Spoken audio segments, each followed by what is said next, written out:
يا نفس إن لم تظفري میں جرمنوں سے کیوں پٹوایا لاکھوں کی تعداد کے اندر؟ معلوم ہوا کہ اللہ کا معاملہ جس قوم سے بھی ہے کووننٹ ہے، وہ میثاق ہے ہمارا اللہ کے ساتھ، میثاق قرآن ہے ہمارا، ان کا میثاق تورات تھی۔ پکڑو اس کو، خذوا ما آتیناکم بقوۃ، پکڑو اس کو مضبوطی کے ساتھ جو ہم نے تمہیں دیا ہے۔ اگر اس سے بے وفائی کرو گے تو ہم سے کوئی تعلق نہیں، بلکہ تم مجرم ہوگے اصل۔ باقی لوگوں کے پاس تو کتاب ہے نہیں، شریعت ہے نہیں، دین ہے نہیں، ان کو تو پہنچانا تمہارے ذمہ تھا، تم تو ان کو کیا پہنچاتے، خود اس سے بے وفائی کر بیٹھے ہو۔ لہذا ساری دنیا کی گمراہی کی ذمہ داری بھی تمہارے کندھوں پر ہے۔ یہ ہے وہ جرم جس کی بنا پر سزا ملے گی، سزا کے مستحق ہیں ہم، اور ہم میں سب سے بڑھ کر عرب ہیں جن کی مادری زبان عربی ہے، جن کو صرف نحو پڑھنے کی ضرورت نہیں قرآن سمجھنے کے لیے، وہ تو از دل خیزت بر دل ریزت، براہ راست کمیونیکیشن قرآن سے ہو رہی ہے۔ وہ بے وفائی کریں تو ظاہر بات ہے مہا مجرم وہ ہے۔ لیکن پھر غیر عرب مسلمانوں میں اس وقت روئے ارضی پر سب سے بڑی مجرم قوم 10 کروڑ مغربی پاکستانی، یہ میں ڈنکے کی چوٹ کہہ رہا ہوں اور بہت عرصے سے کہہ رہا ہوں، اس لیے کہ ہم وہ لوگ ہیں کہ جنہوں نے اسلام کے نام پر ملک بنایا۔ کوئی ملک دوسرا دنیا میں اس وقت اسلام کے نام پر نہیں بنا۔ ہم وہ لوگ ہیں پاکستان بنانے کے لیے لاکھوں جانیں مسلمانوں کی کلمہ گوؤں کی گئیں اور ہزاروں عصمتیں لوٹی، اور نہ معلوم کتنی مسلمان لڑکیاں اور عورتیں جو ہے رہ گئی پھر بھی ہمیشہ ہی سکھوں کے پاس، اور وہ آئی نہیں پاکستان اس اسلام کے نام پر۔ اور کیا کیا ہے ہم نے؟ 46 برس ہو گئے، اس کہاں اسلام ہوا؟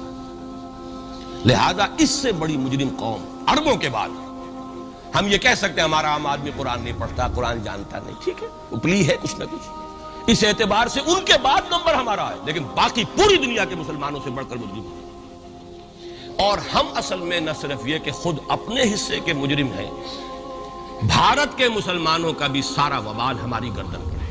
آج میں چاہتا ہوں کہ اس کو آپ اچھی طرح نوٹ کر لیں۔ بھارت کے مسلمانوں نے، جسے آپ فرض کفایہ کہتے ہیں، نماز جنازہ فرض کفایہ، چند لوگوں نے بھی کسی مسلمان کی نماز پڑھ لی تو سب کی طرف سے ادا ہوگی، کسی نے بھی نہیں پڑھی تو سب مجرم ہو جائیں گے، بستی کے سب لوگ مجرم ہیں۔ بھارت کے مسلمانوں نے فرض کفایہ ادا کیا جب پاکستان بنوا دیا آپ کو، اور اس کی قیمت آج بھی وہ دے رہے ہیں، کھلے نعرے لگ رہے ہیں، مسلمان کے 2 استھان، پاکستان یا قبرستان، تیسرا کوئی جگہ نہیں۔ ڈنکے کی چوٹ کہا بابری مسجد کے بعد ایل کے اڈوانی نے، ہم ساری مسجدیں گرا دیں گے ہندوستان میں، کوئی مسجد باقی نہیں چھوڑیں۔ ڈنکے کی چوٹ اعلانیہ، یہ سب کچھ ہو رہا ہے، اور یہ نعرے تو نہ معلوم کب سے لگ رہے ہیں، اور نہ معلوم کب سے میں یہاں ان مسجدوں کے اندر بھی اور اپنی تقریروں میں وارن کرتا رہا کہ کیا وہاں ہو رہا ہے، لیکن ہمارے تو کان پر جو نہیں ریگتی، ہمارے تو وہی دھندے ہیں، وہی کاروبار ہے، اپنا بزنس ہے، اس کے سارے مسئلے ہیں، اس کی اپنی بلڈنگیں ہیں، اپنی موٹریں ہیں، اپنے ٹیلی ویژن ہیں، اپنے کئی کورسز کے ڈنرز ہیں۔ اللہ خیر صلی اللہ، ہمیں بحث کیا اسلام سے؟ تو بتائیے ہم سے بڑا مجرم کون ہوگا؟ آج جو کچھ ہندوستانی مسلمان پر بیت رہی ہے اس کا جرم ہمارے کندھے پر ہے۔ یہ میں جذباتی انداز میں نہیں کہہ رہا، میں تو 2 اور 2 4 کی طرح ثابت کر سکتا ہوں۔ انہوں نے فرض کفایہ ادا کر دیا، اور اس وقت یاد کیجئے مولانا ابوالکلام آزاد، مولانا مدنی، جمعیت علماء ہند کے علماء اپنے تقدس اور اپنے تدین اور اپنے تقوی کے اعتبار سے انکویسچنیبل، کوئی شک و شبہ نہیں ہو سکتا ان کی نیت پر اور ان کے تقوی پر اور کردار پر، انہوں نے کیا کہا تھا؟ یہی کہا تھا کہ یہ پاکستان بنا کر تم مسلمانان ہند کو 3 حصوں میں تقسیم کر دو گے۔ 3 میں کہا تھا، 2 میں نہیں، 3 میں۔ حالانکہ بظاہر تو ایک پاکستان بن رہا تھا نا، لیکن یہ مولانا ابوالکلام آزاد کے الفاظ تھے کہ 25 برس سے زیادہ یہ 2 خطے یکجا نہیں رہ سکتے، اور 25 برس کیا 24.25 برس میں ٹوٹ گیا پاکستان، 25 برس پورے نہیں ہوئے، اور ان کے الفاظ تھے یہ کہ 25 برس سے زائد جمع نہیں رہ سکتے، 24.25 برس میں ختم ہو گیا۔ 16 دسمبر 1970 کو پاکستان ختم ہو گیا کہ نہیں؟ 71 کو۔ بہرحال نوٹ کرنے کی بات ہے، ہم نے کیا کہا تھا؟ میں بھی مسلم لیگی تھا، میں نے بھی نعرے لگائے، چاہے غیر شعوری دور تھا، ہائی اسکول سٹوڈنٹ تھا، پاکستان کا مطلب کیا، لا الہ الا اللہ، فلک شگاف نعرے لگائے ہیں، اور نوائے وقت کا پرچہ انتظار کرتے تھے اسٹیشن پر کھڑے ہو کر، حصار ریلوے اسٹیشن کے اوپر، کہ اب گاڑی آئی اور اب نوائے وقت لیا، اور پھیل گئے پورے شہر میں اس کو پہنچانے کے لیے۔ ہم کیا کہا کرتے تھے؟ ارے نہیں، 2 طرف سے پاکستان جو ہے مضبوط پاکستان ہوگا، ہندوستان میں کسی ہندو کو جرت ہوگی مسلمان کے لیے کوئی میلی نگاہ سے دیکھنا بھی؟ وہ سارے خواب کہاں گئے؟ وہ تو حرم ہوئے. وہ دو طرف کا جفا تھا وہ تو ختم ہوا، اس لیے کہ وہ زنبور تو اب رہا ہی نہیں، وہ تو کھل گئی. نارتھ ہی ختم ہوئی، وہ مشرقی پاکستان. اور حال یہ ہے کہ آپ کی وزیر اعظم بنگلہ دیش نے یہ بھی پسند نہیں کیا کہ بابری مسجد پر جو بیان تھا وہ نواز شریف صاحب کے ساتھ مشترک بیان دے دیں. یہ اشتراک بھی دنیا کے سامنے نہ آ جائے کہ مشرقی پاکستان سابقہ اور اس وقت بنگلہ دیش کی وزیر اعظم اور مغربی پاکستان جو اب وٹ ریمینز آف پاکستان کے تحت صرف پاکستان ہے، اس کے وزراء اعظم نے مشترکہ بیان دے دیا. یہ بھی نہیں آنا چاہیے. یہ حال ہے ہمارا. حالانکہ بات اپنی جگہ پر کوئی ایسی نہیں تھی، کوئی سیاسی نہیں، ایک مذہبی معاملے کے اوپر اظہار رائے کرنا تھا. انہوں نے کہا نہیں، آپ کے ساتھ مشترک بیان میں نہیں دوں گی. نہیں دیا اس نے. تو وہ جو تھا دو طرف سے جفا وہ تو سن 71 میں کھل گیا. جو ہمارا حال ہے وہ تو ہونا ہی تھا. یہ ملک بنا اسلام کے نام پر، اس کا استحکام ہو سکتا تھا تو صرف اسلام کی بنیاد پر ہو سکتا تھا.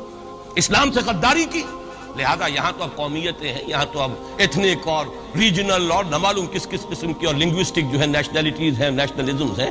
وہ جو ایک امت ایک وقت میں بن گئی تھی، ایک قوم، مسلم قوم ہندو کے مقابلے کے لیے، وہ تو ختم ہوئی.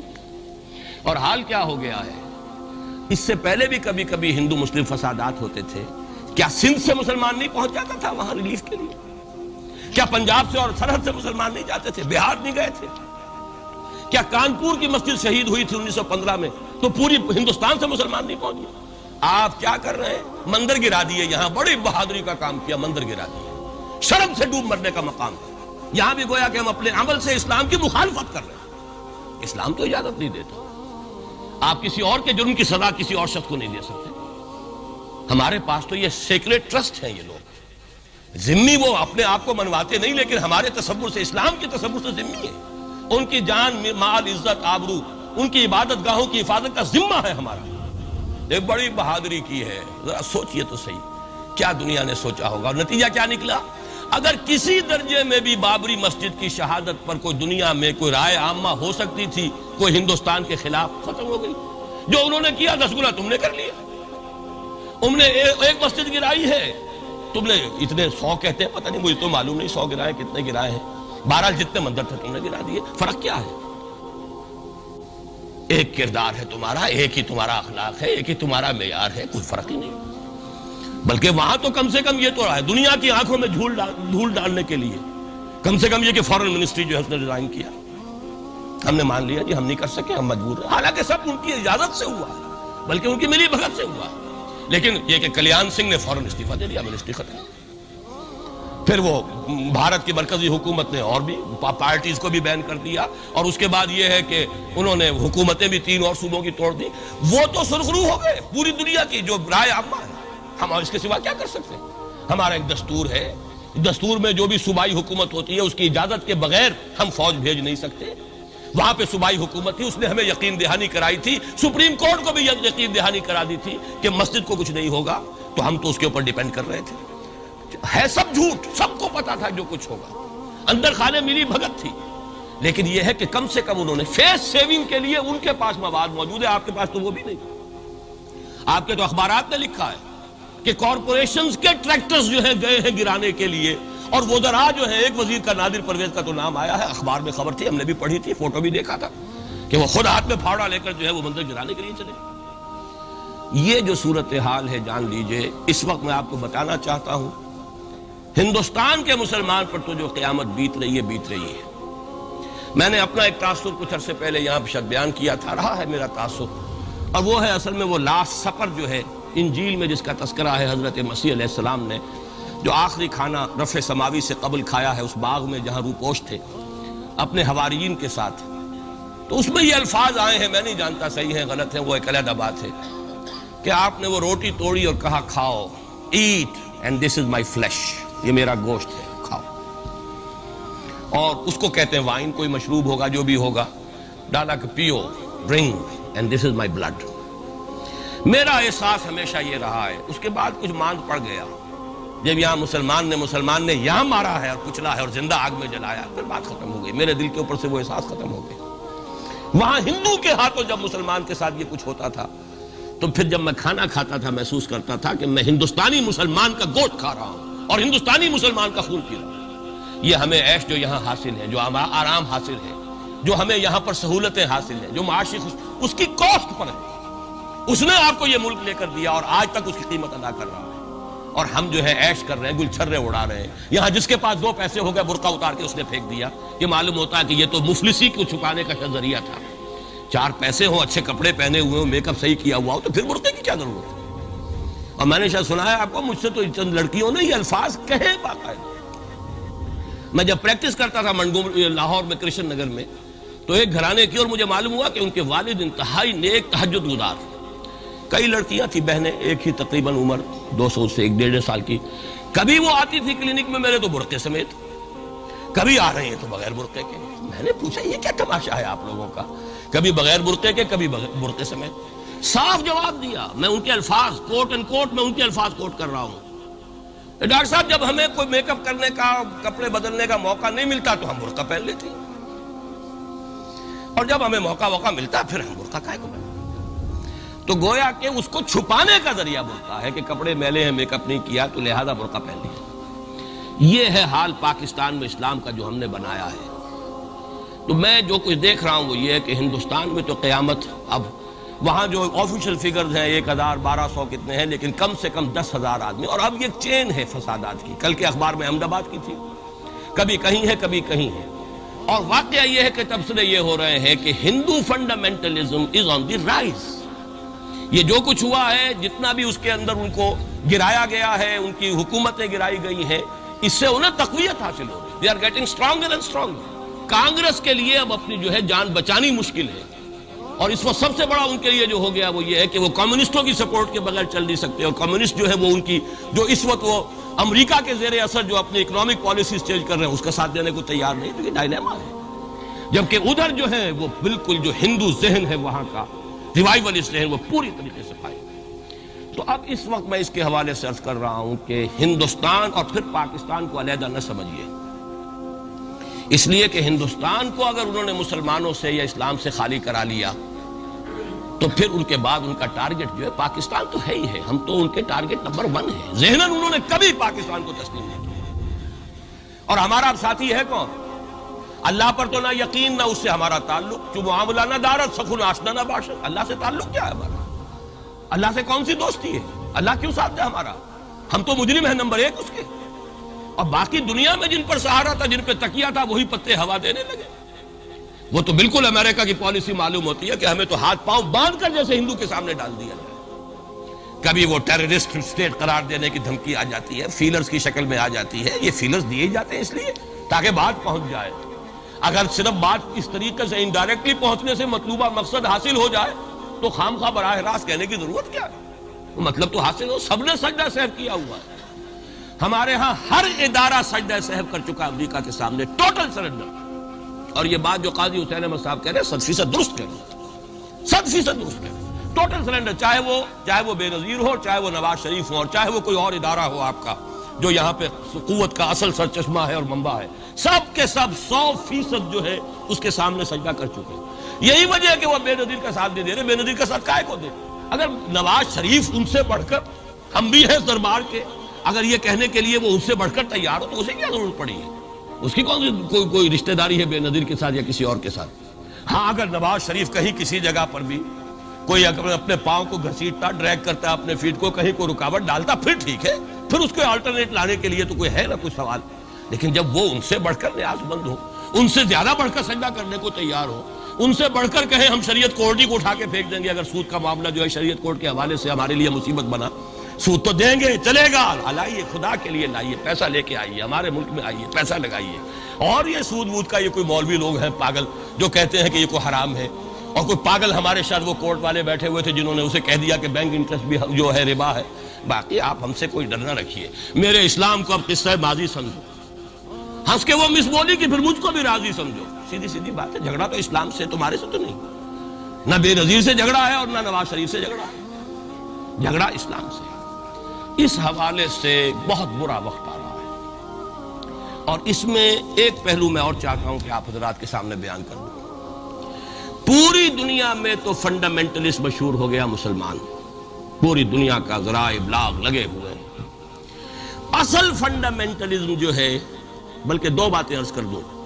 ریشزم پوری دنیا میں بدنام گالی، اور اصل ریشسٹ ملک اسرائیل، اسے کوئی کچھ نہیں کہتا، اس لیے کہ وہ مذہبی ریاست نہیں ہے، وہ تو بلکہ یہودیت ہے ہی نسلی مذہب.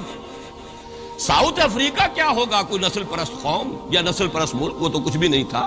اصل جو نسل پرست ہیں وہ تو یہودی ہیں، انہیں کوئی کچھ نہیں کہہ رہا. ریشسٹ وہ فنڈامنٹلزم اصل جو چلا ہے وہ ہندوستان میں چلا ہے، بدنام پوری دنیا میں مسلمان ہو گیا. لیکن اب اس کا میں بلیم نہ امریکہ کو دے سکتا ہوں نہ کسی اور کو.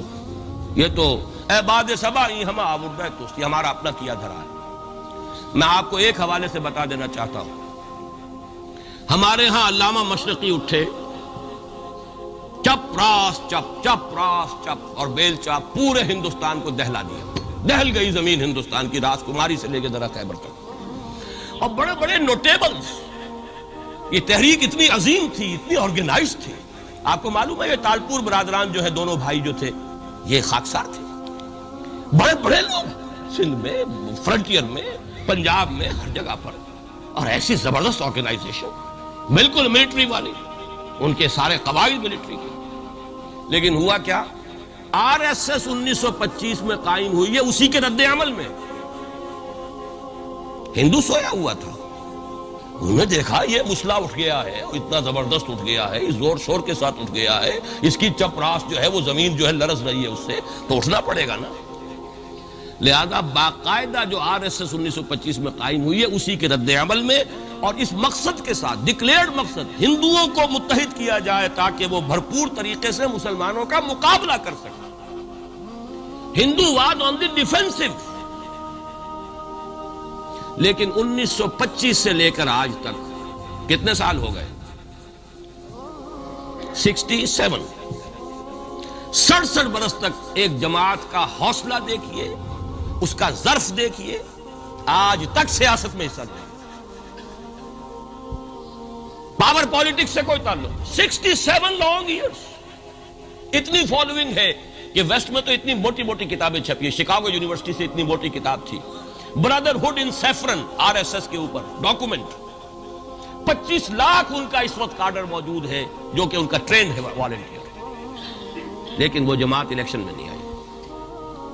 کچھ اپنے اثر تحت کچھ اور لوگوں کو لڑو. اور آپ نے نام بھی نہیں سنا ہوگا، اس کے 3 امیر یا گرو جو ہیں گزر چکے ہیں، تیسرا ہے اس وقت. پہلا ڈاکٹر بالی رام ہیجواڑ، کسی نے نام سنا آج تک؟ کوئی پرسنل پبلسٹی کی کوشش کی، اس نے کام کیا. دوسرا مہادیو گولوالکر گرو جی، کسی نے نام بھی نہیں سنا ہوگا. اس وقت کون ہے؟ بالا صاحب دیورس. یہ 3 ان کی عمارتیں کہہ لیں یا جو بھی کہہ لیں، خلافتیں ہیں جو آئی ہیں، اور ایسا منظم نظام ہے، لیکن کہیں سیاست میں سے. ہمارا فنڈامنٹلسٹ سیاست کے میدان میں آ کے زیرو ہو چکا. پہلے تو علامہ مشرقی اٹھے تھے، وہ تو ویسے ہی ایک جوش کے اندر آ کر ایک خاص جذباتی کیفیت میں اپنی موومنٹ کو کال آف کر کے بیٹھ گئے. 10 لاکھ آدمی، غالباً 10 لاکھ کی فگر تھی، 10 لاکھ یا 1 لاکھ جتنے بھی تھے، میں فگر کے بارے میں نہیں کہہ سکتا، دلی میں جمع نہیں ہوں گے تو میں پارٹی کو ڈسبینڈ کر دوں. وہ چند افراد کی کمی رہ گئی تھی اس فگر سے، تو اسی غصے میں آ کر پارٹی ڈسبینڈ، ختم.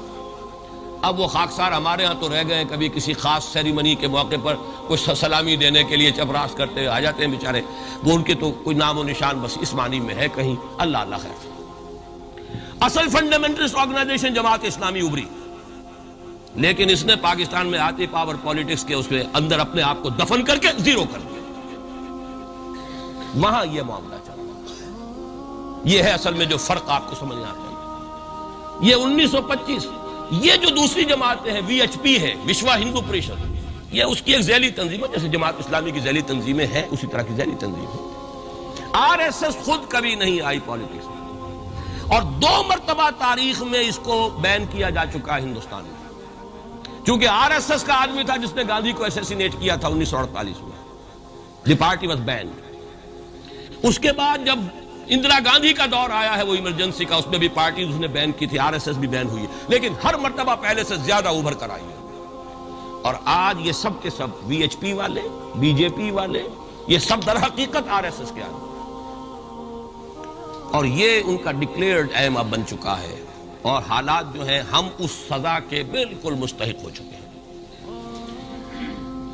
اسیاں سے کبھی ہم نے کنارہ نہ کیا، لیکن تیری رحمت نے گوارا نہ کیا۔ یہ تو ہو سکتا ہے اب بھی ہم اسی اللہ کی رحمت پر تو ادھار کھا سکتے ہیں، لیکن واقعہ یہ ہے کہ ہم اس سزا کے بالکل مجرم ہو چکے ہیں اور مستحق بن چکے ہیں، اور نظر یہ آ رہا ہے کہ اب حالات ہمارے لیے زیادہ سے زیادہ پیچیدہ سے پیچیدہ، مشکل سے مشکل، اور زیادہ سے زیادہ جو ہے گمبھیر ہوتے چلے جا رہے ہیں۔ بھارت میں ہندو فنڈامنٹلزم بڑی تیزی کے ساتھ ایک طوفانی شکل کے اندر آیا ہے، اور بھارت میں تو مسلمان تنظیم کوئی ہے ہی نہیں۔ آپ کے شاید علم میں آیا 2 جماعتیں بین کر دی، جماعت اسلامی بین۔ ارے جماعت اسلامی بھارت کی جو اصل جماعت ہے وہ تو ایک علمی کام کرنے والی، دعوتی کام کرنے والی، قرآن مجید کے تراجم شائع کی سیاست میں تو ہے ہی نہیں ہوا۔ لیکن یہ کہ اس کا اور سوال ہی پیدا نہیں ہوتا ٹیررزم کا یا کسی درجے میں بھی کوئی اس طرح کی ایکٹیویٹی جماعت اسلامی، لیکن وہ ہے نا کہ وہ ترازو کا ایک پلڑا اگر ادھر 3 کو بین کیا تو ادھر بھی 2 تو ہوں کم سے کم، وہ جماعت اسلامی بین ہو۔ ہاں کشمیر میں جماعت اسلامی کا ایک رول ہے، لیکن کشمیر کی جماعت اسلامی علیحدہ جماعت اسلامی ہے، وہ ہندوستان کی جماعت اسلامی سے اس کا تعلق نہیں ہے۔